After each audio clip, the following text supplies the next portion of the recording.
It's like a 3-day, 2 or 3 day thing. Cool. When is it? I don't know. I would have told you if I knew. I guess. I would have. I believe you. Gonna fight about it? Yes. Come at me, bruh. Bruh. Do you even lift? Yeet, my fellow kids. Okay, so this is Are You With Me Right Now? Episode 019er. Mm-hmm. And I'd like to open the meeting by suggesting a YouTube channel. Okay. Are we gonna have to look at ads to visit this channel? Hang on, the tiniest cricket in the world is on my desk right now. Nah. It's, how do I describe the size of this thing? It's shit, this thing's tiny. So, YouTube channel of the day. Everybody already knows about these people. They're called You Suck at Cooking. I recommend them since they have 1.8 million subscribers and we have 5, you know? I think. We have YouTube subscribers? No. Okay. We have 0 YouTube subscribers. Follow us on YouTube, like us on Twitter, follow us to our house. You know? At Redacted. Yep. Don't follow us to our house. We carry guns. Right? You carry a gun, don't you? I don't carry any guns unless you carry guns, in which case I carry all the guns. Same. I do all the drugs. So it's a really funny YouTube channel about cooking. Mm-hmm. I just watched a couple of videos and they were funny. So, and I guess they were informative. I couldn't tell if he was being serious or not. There was a popsicle recipe that looks good, but then he did a modified mac and cheese, which is like he railed off like about a dozen ways to make macaroni and cheese. Yum. And it was strange. Like, how? One of them was like spinach and shallots and macaroni and Yum. cheese. One of them was like just tomato sauce and the macaroni and cheese on top of it. And then pesto or something. I don't remember. There was a bunch of different ones. All of those sound really good. I couldn't tell if they mostly did or not. because I don't know. I eat weird shit anyway.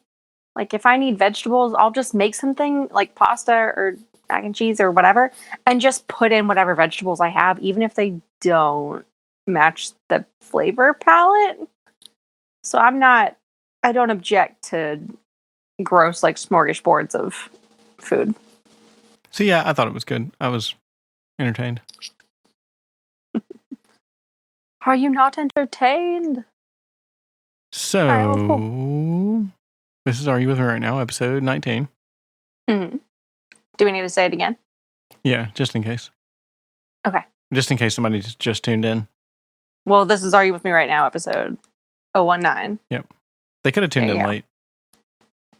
Yep. I know people are rushing in from work to listen to this. Mm-hmm. All right. Well, what's up with you? Besides cooking YouTube. We got in a fight earlier. Do you want to talk about it? That was a fight? Yep. You're upset because I have time off. No, I told you multiple times I'm annoyed at your workplace's like inconsistent and kind of inconvenient schedule that you didn't get time off. Yeah. Or the day off for Memorial Day. And now you're getting like 2 days per week. Yeah, you just got annoyed.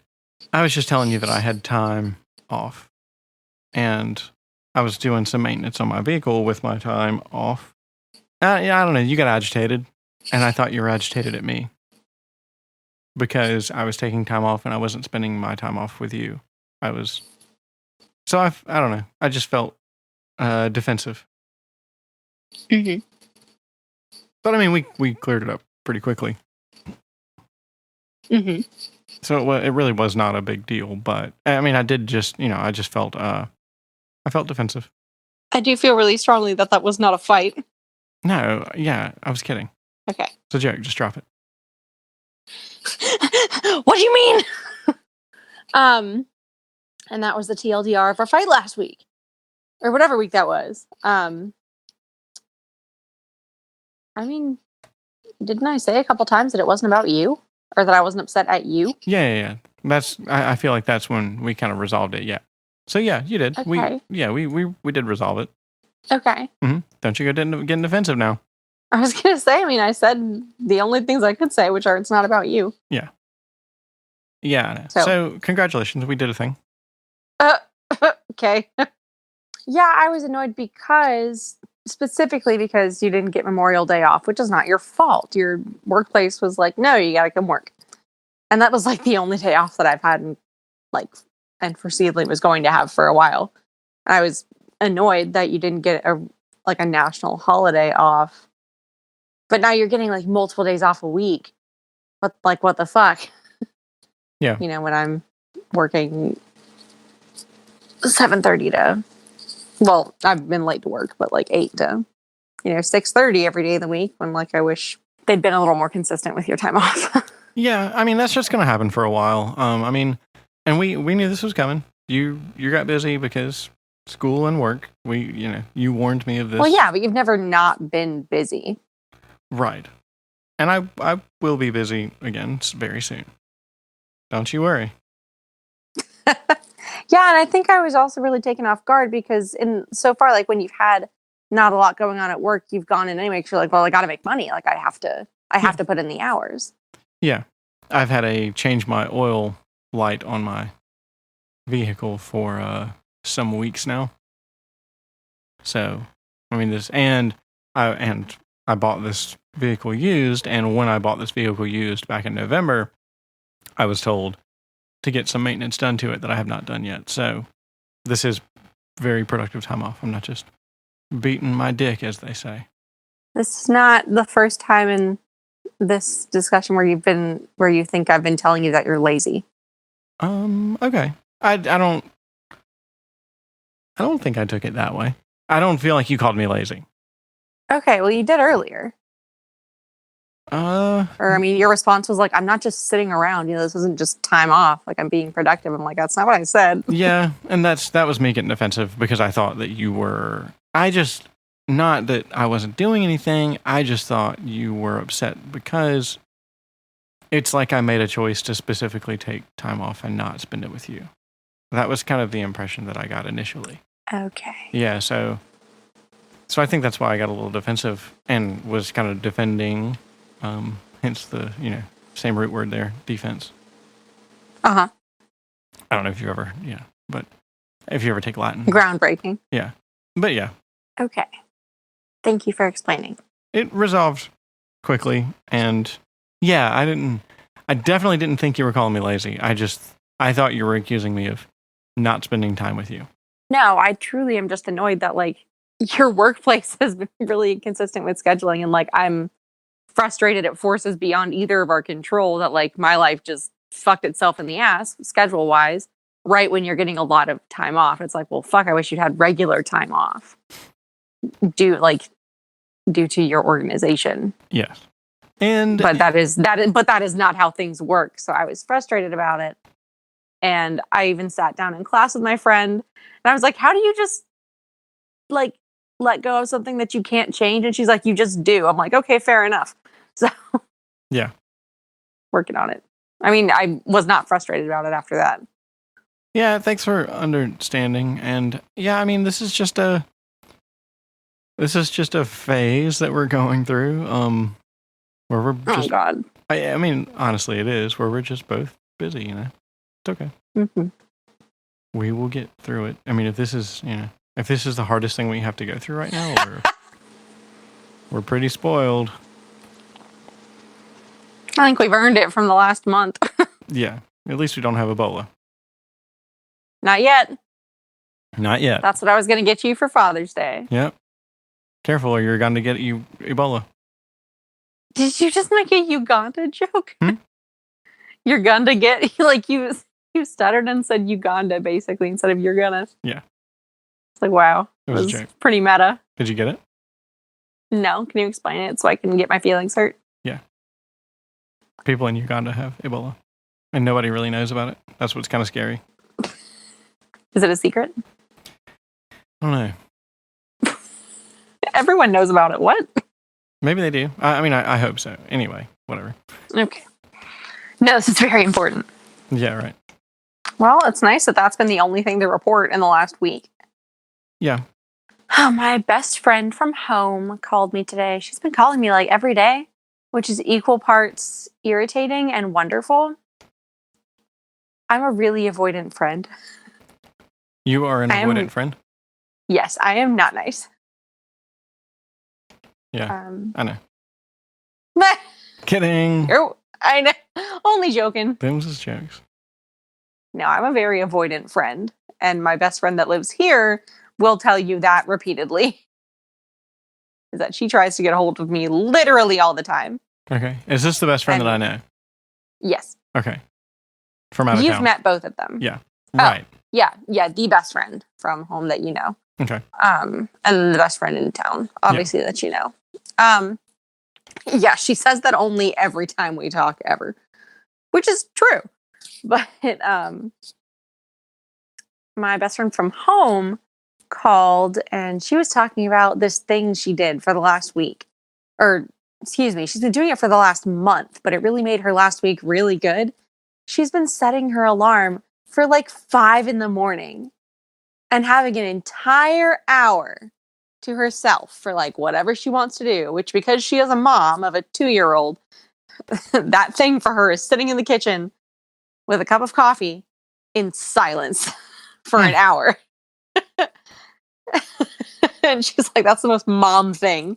But she and I were kind of both talking about makeup and how she hasn't had, like, she's been going the eco-friendly route and, trying to limit what she wears and get like a more efficient routine because she has a 2-year-old and a full-time job and a side job also. And a husband and shit like that. She's busy. And if it can't be smeared on with her fingers, it's not much use to her. And I was saying, I haven't put makeup on my face, like for real, in at least a month. Probably closer to 2 months. Interjection, kind of. Mm-hmm. I want to ask you, when you're done with this story, I want to ask you about husband. Yeah, absolutely. Okay. Just remember that. I will try to also. Yep. Okay. But we were just chatting, talking, whatever. And she was saying that it has, like, it sucks, obviously, first off. But after about 30 days, she said that it helps her feel, like, really productive and very calm when she starts her day. And gives her, like, some peace and time to herself. And I'd be probably doing something active, like maybe painting. I don't think I would, like, have the sense of self to do that at 5 a.m. But, like, to do makeup or take a good shower or a bath or read something or do some step work. So I can't even get out of bed before like 7:30 when I'm supposed to leave. So I don't know how I'm going to do that. But she asked me to try. She's like, I would really appreciate it if you tried it just to see. So she doesn't usually like push me to do much of anything. Why is she pushing you? That seems odd. I mean, just because it's so enlightening for her. Yeah. Cool. I mean, that's fair. I was gonna say we could go back to multiple things between us. I'm like, why are you pushing me to do something? Because it's enlightening or positive for you. Yeah. So I think it really changed her. She said it very much changed her perspective on mornings, and thought I would benefit from it because I am #depressed forever. So I mean, getting up at 5 means I will drop dead within 2 weeks. So I don't know. I'd like to get to bed as soon as we're done with this podcast because I just finished all my work for the night. Very good. I'm proud of you. Yeah. Thank you. You're welcome. I love you. I love you. Yeah, I'm very proud of you. Good job getting your work done early. Thanks. I turned in my paper this morning. So it's been done all day. This is kind of like the most you've been caught up recently. Yeah. Yeah, you've been stressed about school. Incredibly stressed. There's just a lot going on. Hey, so can I go into my interjection now? Has she talked much about her husband as far as parenting goes? Does she divulge that information with you? Yes. So where I'm coming from is my coworker, whenever we talk about kids, it seems like her husband is never around. Really? Yeah, I mean, he works out of town a lot, Oh. but it seems like even when he's in town, she's always having to get her parents to watch her kid. He seems relatively uncomfortable keeping the child by himself, which, I mean, I don't know, is that normal? Go into more context of of what you're asking for with the word normal. I mean, is it normal for yes, historically, I guess, but you would think that times have changed, that it's, historically normal for a woman to provide damn near 100% of the child care. Mm-hmm. I mean, I don't know. You'd think that there'd be some shared duties, I guess. And I'm just speaking from personal experience, like I spend a lot of time with my kid. We do a lot of things together. My ex-wife and I share the burden of childcare because this is the reason your friend wakes up at 5 a.m. It's a burden, not a negative thing, but it is. And this is why I didn't necessarily want to have kids before I met you. Is like, shit, kids are a lot. They are. Parenting is a burden. Like it's good. It's got tons of rewards, and it's, I love the fuck out of your kid, and I'm excited to like have a family with you. Yeah. And I want that deeply. But Jesus Christ, it's a lot. Yeah, I mean, in life there is nothing more rewarding, just personally speaking, than having a child. Yeah. But yeah, it seems like I don't know. Is that the case with her? Is that why she feels does she feel overwhelmed, or whatever? Is that why she has to take this hour by herself in the morning? Is because she's kind of left to do this on her own? Good question, but no. From what I hear, she and her husband have often conflicting views on parenting. He tends to be kind of critical of her. But she comes from a household of very, very intense abuse, like all of my best friends. And there's been a lot going on with that recently, with her father and that whole situation, which has just been her entire life, really. They don't have any sort of relationship, but there have been like legal developments. There has been things that happened with her siblings. Like this has blown up in the last 2 weeks, and she is incredibly stressed about it. Wait. So what? Sorry, what's blown up? Just a situation, like she's got 4 siblings. Okay. And her father was just incredibly abusive. Physical. Like, this dude is a piece of shit, and he scares the hell out of me still. He's been, to various members, he's been physically, sexually, and emotionally abusive. Okay, overtly. Overtly, oh yes. To different, in different degrees, or not at all, and in some ways, whatever, to different kids. But I saw a lot of physical violence from him. He would come at the kids with knives. Jesus. He was, oh yeah. Okay, all right. Yeah. And cool. He's the worst person ever in the whole world. He'd come out with knives. He was drunk all the time, would beat the shit out of their mom, who is my mom. She is my second / sometimes primary mom. Yeah. Scary, scary fucking dude there's been a lot of things that I won't speak about. No wonder you've got issues. Family. Right? I mean, you had issues in your house, but then you go to like your best friend's house and there's just more issues. This is really normalized for you. Yes.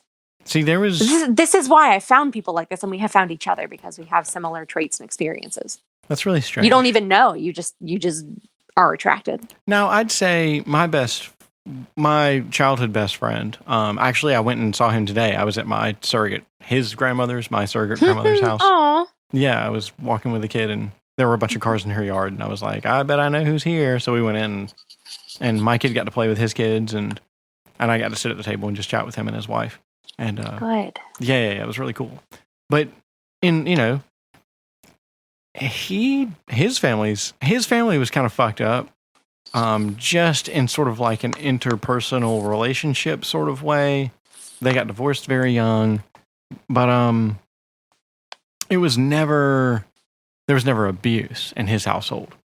I don't think any of my like friends really had abuse that I remember at all. Now my buddy up the road, we were just kind of friends by default. Well, I mean, my best friend and I kind of were too, but this kid, we don't keep up anymore because he was just kind of weird, but whatever. His dad was kind of scary sometimes. He just had a little bit of a temper, but there was never any sort of like overt abuse or anything like that, you know? Yeah. So it's sorry to interject there, but it's crazy to me That's okay. Like that family abuse is all you've ever seen. It sounds like maybe that's a gross generalization, but it certainly wasn't all my friends. I can think of at least one. I mean, there are more, but one really sticks out of like her mom was my Girl Scout troop leader. I was very, very close with this girl. She was a really good friend. And I met one of my boyfriends through her. And we'd been friends since 5th or 6th grade, just like the best friend I'm talking about. And we stayed close all the way through high school. And her family was incredibly welcoming, very protective of their kids, not in like a weird way. But her family was very warm and open and safe. And I loved her parents to death. So that's not all I saw. But it definitely was the majority. I mean, I never saw him attack the kids, but I was scared shitless every time he came home. And the kids, like, my best friend would tell me about shit that had happened. I'm like, Jesus, fuck. It was incredibly scary. He thoroughly is someone that I just absolutely hate and who still chills me to the bone. But anyway, there has been a lot going on with that branch of her life. Like legally, he's been caught up in legal stuff for years, but he's been very slippery. And that has changed. Just there's a lot of family conflict between her siblings and her mom. And now like her dad was in town, which is distressing for everybody. He lives far away. And she's had to like leave her family group chat, which is, I mean, I suggested like, hey, maybe you should just mute it. Cause she was being very, very stressed by hearing about all this. Like she can't do anything about it. And all this talk about her dad and like the family conflict it's bringing up was just giving her anxiety. So she's been disconnecting from all of that. And I imagine she's been doing this for a month, the waking up in the morning early, she said. But I imagine that's a part of this. And her need to just decompress because that shit gets to her. Sure. And she's like one of the more unshakable people I know. You know, she and I are not the same emotionally. So, what sort of role does her husband have in childcare? If you are intimately aware. Yeah. They both, I would say, share the burden. Okay. They live right now at his parents' house. They're moving soon. They're broke as fuck, so they both work often and like as much as possible. But they do a lot like you and your ex-wife, you know, whoever's home's got the kid.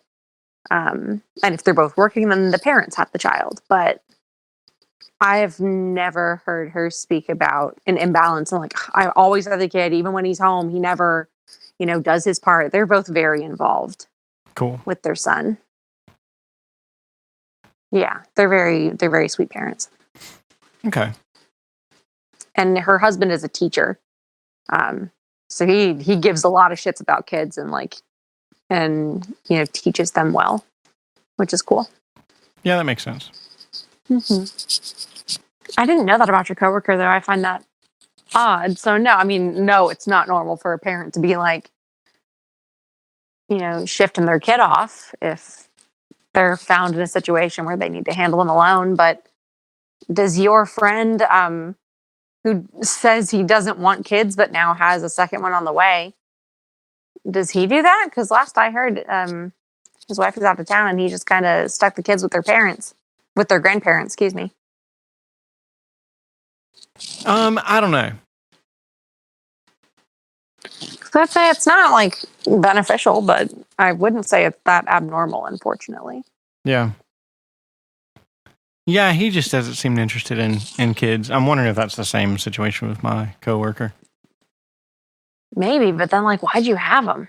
Yeah, well, I mean, same, reason why a friend is having kid number 2 is because, well, I mean, sometimes it just happens, of course, but sometimes one parent really, one partner really wants a kid, and so the other person's like, well, okay, sure, can't be that bad. That is so bad. Yeah, I agree. Okay, so What? you speaking about waking up at 5 a.m. has reminded me of something. Okay. Are you ready for this? Might be a tough conversation. Okay. When I stay at your house, is it too much to ask for you to not have like 10 alarms before you wake up?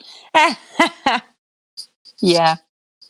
It's just really disrupting to, I mean, if I'm sleeping on your couch, then of course, whatever, but it kind of like keeps me awake for like an hour. So I like lose an hour of sleep while you're waking up.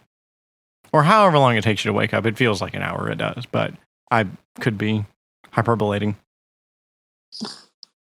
Oh.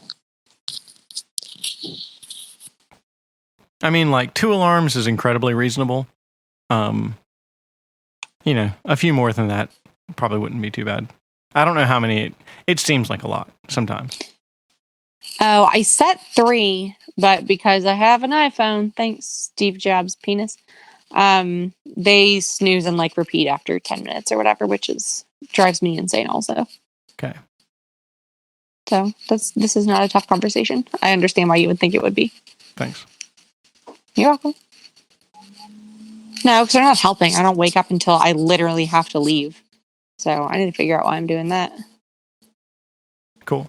Well, that was easy. Anyway, that's about all. I'll just set fewer. Whatever. Okay. Well, and this is not a tough conversation because I don't see that as like some moral failing or like something that's horribly embarrassing. Like, oh my God, I'm keeping you from an hour of sleep. Like, yeah, sorry. I do apologize. Thanks. But that's not like devastating. I'll be all right. Okay. If I'm gonna be late to work on my own time anyway, then there's no harm in setting fewer alarms. You're not you're not a big coffee drinker. Nope. I mean, if you had like an automatic coffee maker, would it be something you'd consider? No, I don't like coffee I don't like coffee very much. And I don't like having caffeine. All the tea I drink is decaffeinated. But caffeine makes me really jittery and not in a productive way. Okay. Because if I have too much of the coffee that I do like, which is like I have to go buy from somewhere, it's expensive and it's literally just cream and sugar. If I have too much of that because it's double strength, whatever, I can't function. I've historically been very affected by caffeine. Okay. I mean, I use coffee a lot when I'm going through a extremely busy period. And I find it helpful. Fair enough. Okay. It would just, some people use it to wake up in the morning. So I was asking if it would be helpful. Well, thank you for asking. But nah, it's not my jam. And I just want more sleep. Yeah. So, okay. Is there anything really to discuss there with like an overload of schoolwork and trying to balance a relationship? I mean, is there not just schoolwork, but schoolwork, work, and a relationship? Considering I'm not seeing you during the week at all anymore, mostly because of my schedule, I don't think so. And there were no objections on your end or the Munchkins' end when I had to do homework last weekend. I felt really bad ignoring her, but I'm like, I have to write this. Yeah. So I sat on the couch and watched a movie with her or whatever while she was playing. I would say the relationship is the least taxing part of my life right now out of those three. Okay. It's my job. It's my job's specifically the one that pays more, but I mean, whatever. The one that's not through my university. That one's really stressing me out. But it's almost done. School is just fast because the summer semester is condensed in every way possible. It's just time. Like, I feel very frantic.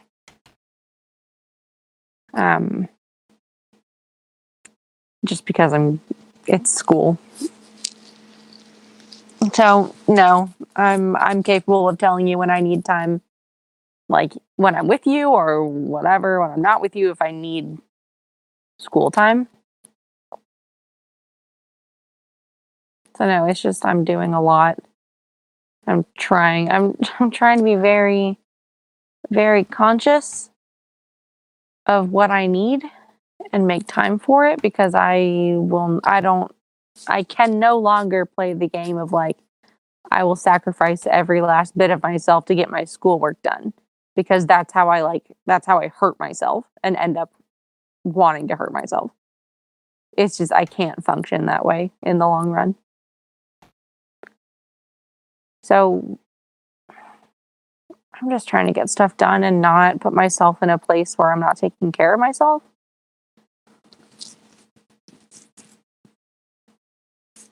So I'm like worried about being overloaded and, knowing I probably need to switch up my medication and like deadlines galore. So. Why do you've mentioned this is one of the first things this was an early topic of conversation that was switching out your medication. What's that about? I don't want to do it, but I do. Why do you? I know why you don't. Just because of... Because getting used to medication is the worst. Yeah. Physically and emotionally. But, so I do want to, because I'm on Prozac, for those listening, which everybody hates. Like, no one fucking likes Prozac, but it is the first SSRI or SNRI that worked for me. I tried a couple before I knew you. I was on Lexapro and Effexor, and they both gave me the shits. So here we are. But my Prozac is not managing my anxiety. It is getting my depression, which is, I got this medication, or, the earlier SSRIs, under a different diagnosis. I was literally, it was the morning after I left the hospital on suicide watch that I checked myself into in 2017. I was only there for a night, but I'm like, I need a fucking emergency visit. Like, I need medication. And that is why I came to the hospital, because I knew I needed to be medicated. I could not exist anymore without some sort of medication. And I needed it for years and didn't know how to get it. Like, years as in I knew something was wrong when I was like 14. And you, of course, don't get medicated that young, but you know what I mean? I saw a psychiatrist like at the university immediately. And I don't remember which one of them gave me the diagnosis, but I got diagnosed with major depressive. And that is, that was 2017. And fast forward to 2019, I have very different diagnoses, or more varied and more encompassing. It wasn't just, I'm in a fucking crisis, please diagnose me so I can get something. Like, so I can get help. I did a comprehensive psychological evaluation this past year in December and got the results on my birthday. It was super fun. Got to cry. Is this through your... So, all right. Yeah, sorry, I got a little lost. Sorry. Who is this through? Is this through your current therapist? Yes, my psych evaluation was through my current therapist. Okay. My original medication was not through anyone that I knew. It was my GP and like a university psychiatrist. Yeah. So Did you go to somebody else to get an evaluation? Did he perform the evaluation? He referred me to a psychological service or like facility within the city that he works with. Okay. And so I got evaluated by a colleague of his. By a medical doctor? No, by a psychologist. Like, is that still a doctor? Yeah, I guess. Yeah, he would have had a PsyD or a PhD. So yes, he would have been a doctor of psychology, but not like a medical doctor. Is I guess what I mean. Okay. He did not prescribe me anything, so he's not a psychiatrist and didn't deal in, medication. Oh, okay. But GP, I did. Okay. Your GP is where you got the medication. Yes. Okay. And some GPs feel comfortable prescribing psychotropic meds. Mine just happened to, but not all of them do. So he was fine prescribing it to me, but that's just the case by case GP thing. Mm-hmm. So yeah, he started me on Lexapro. And I would check in every 30 days, be like, this sucks. Like my intestines are running out. Something else, please. And, if the dosage was wrong, then we'd up it or down it. But we'd never had to. He put me on a low dose for all of them. I'm only on like 10 milligrams of Prozac right now or something, which is a very low dose. But so I now, as opposed to having the crisis diagnosis of major depressive based almost completely on my suicidality, I now have a diagnosis of borderline personality disorder, generalized anxiety, and persistent depressive disorder, not major. So, and they all obviously go together, but I thoroughly appreciate that Prozac keeps my depression in check, because last time I just stopped taking it, or I accidentally titrated myself off of it, which means I forgot to take it like every other day for a couple weeks because I'm dumb and busy. And then one day I didn't get out of bed until 8 p.m. So, and this was like in April. This is a side effect of getting off of the medication? That's a side effect of depression. Oh. And then stopping taking the medication that manages your depression. When did you do that? That was when I don't know how to say this confidentially.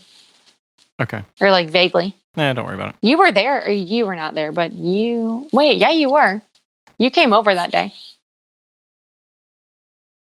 Yeah, I didn't leave my house until 8 p.m. I had an event to go to that a friend was organizing for an organization that she's like an officer of.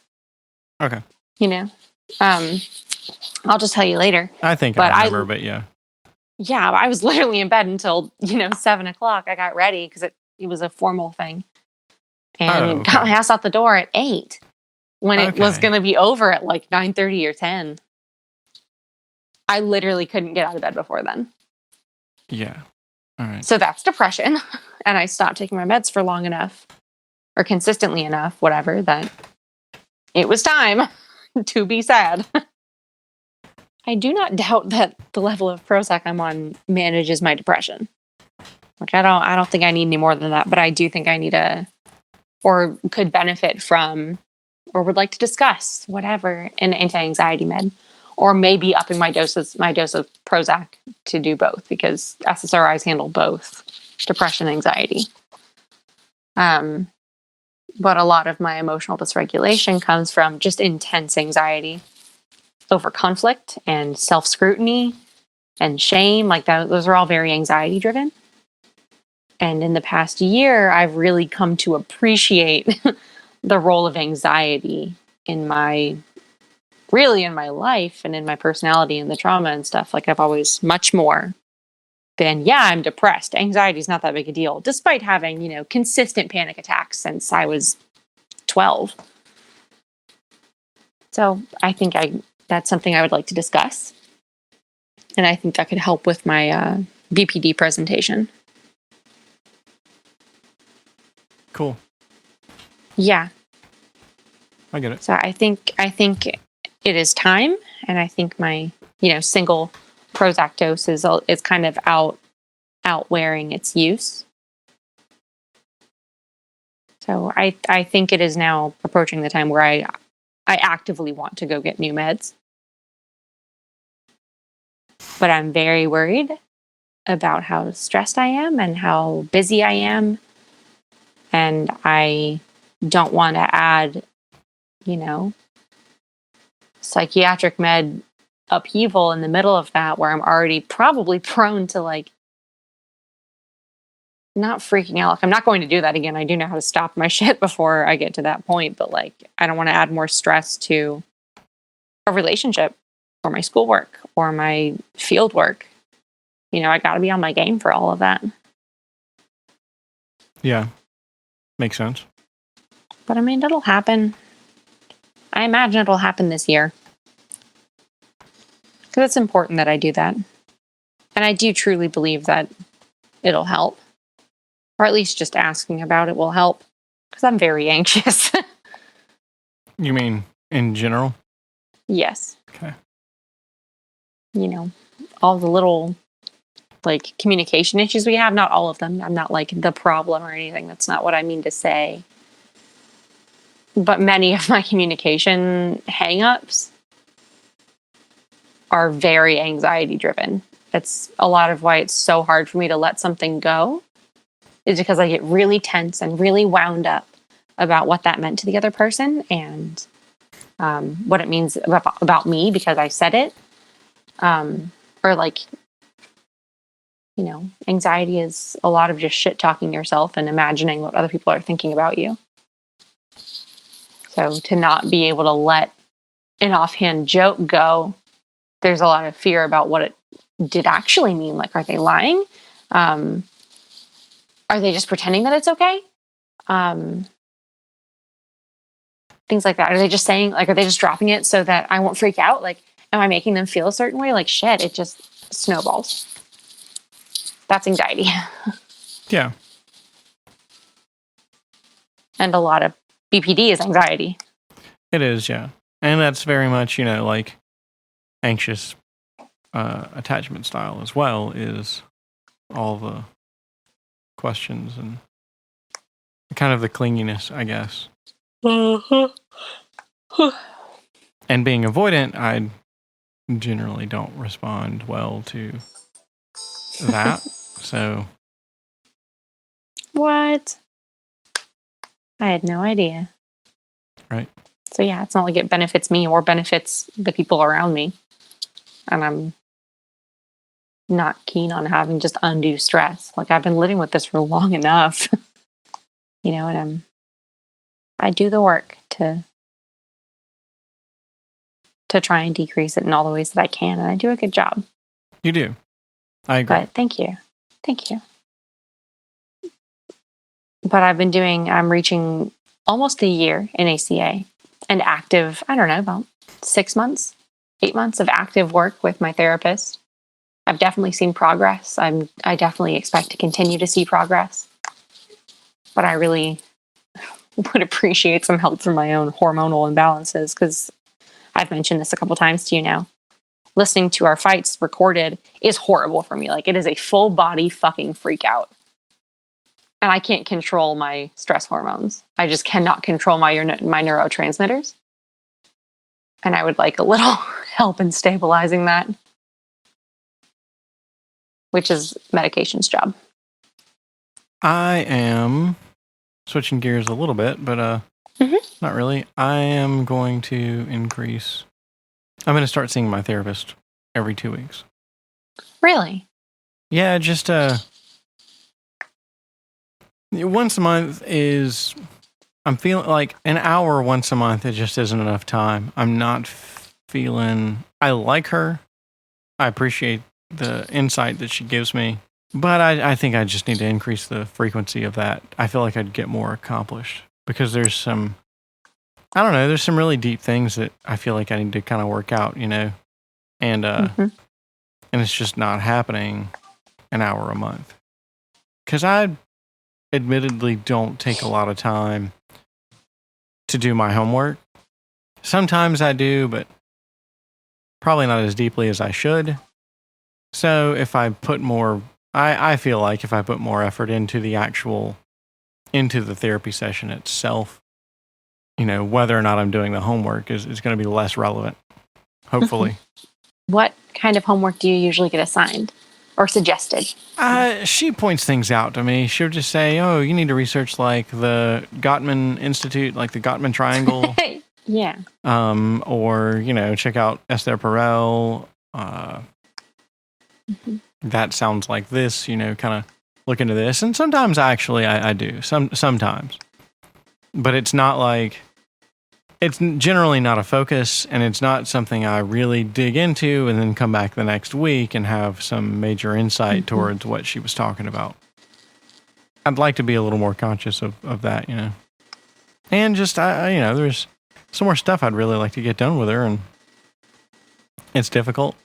It's just, I'm just not spending enough time doing it. She's helping. It's helpful, but... Sounds like you'd just like to pick up the pace a little bit. I would, yeah. Just on some deeper things, just, Yeah, I think you guys are digging in. We don't, speak super in depth about your sessions, but what you mentioned about fixing last week, I just listened to our podcast earlier today. It's going to go up after this, by the way. At the correct time, but yeah, that was really insightful. And it's starting to make more sense why you are dating or you date BPD people. Like, I think that was a big thing to talk about. And it sounds like you're opening up a little bit more to her and that you're getting good stuff out of these sessions. Yeah, I feel like for the most part, I always get something out of a session. Some sessions a little more than others. It kind of depends on what I come in prepared with, but I think that's something that an increase in frequency is gonna help as well. Hell yeah. I'm excited for you. Thanks. You're important to me. I'm trying to make sure I'm on the right page, doing the right thing. Oh, love you. I love you. That's really important. Thank you. I agree. You're welcome. But yeah, I saw some like stupid quote sort of thing because everything's significant if you put it on like a fancy background and say that it's like an inspirational quote. It was just some shit about relationships. Like it's a different kind of love when someone like actively appreciates the work that you've put into yourself. I absolutely do. Because I see it. I see when, just to put it bluntly, I see when things kind of start to slip. Yeah. But then again, at the same time, that helps me also realize, when times are good, when I can see that you do have BPD, which also helps me realize the amount of work that you put in to keep that at bay. And that's definitely appreciated because I know it's difficult.